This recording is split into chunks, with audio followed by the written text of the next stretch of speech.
Hello বাবা, কেমন আছো? আমি তো ঠিক আছি, তুমি বলো তুমি কেমন আছো? আমি অনেক ভালো আছি বাবা। আমি তো জানি তোমার শরীর অনেক খারাপ যাচ্ছে, তুমি তোমার নিজের ভালোভাবে খেয়াল রাখো। যখনই তোমার টাকা দরকার পড়বে তখনই আমাকে বলে দিবে। বাবা আমি তোমার সাথে পরে কথা বলবো। যে ছেলে তার বাবাকে এত ভালোবাসে সে না আমাকে কত ভালোবাসবে। দেব দেখো, আজকে আমি নিজের হাতে খাবার তৈরি করি, তুমি খেয়ে জলদি বলো কেমন হয়েছে। বস আপনি এত ধনী ব্যক্তি, এরপরও আপনার ছেলেকে কেন বলেননি? আমি চাই আমার ছেলে তার কষ্ট করা নিজের আয় করা টাকার দ্বারা।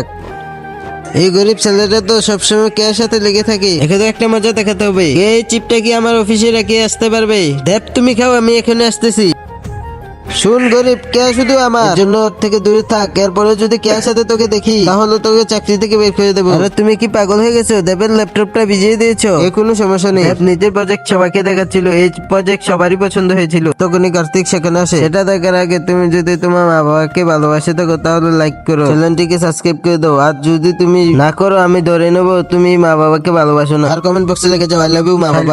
ছিঁড়ে দেয়। আর এই সময় দেবের বাবা ওইখানে চলে আসে। বস আপনি এখানে, এই ম্যানেজারকে এখান থেকে বের করে দাও। আর আমাদের নতুন ম্যানেজার হবে কে?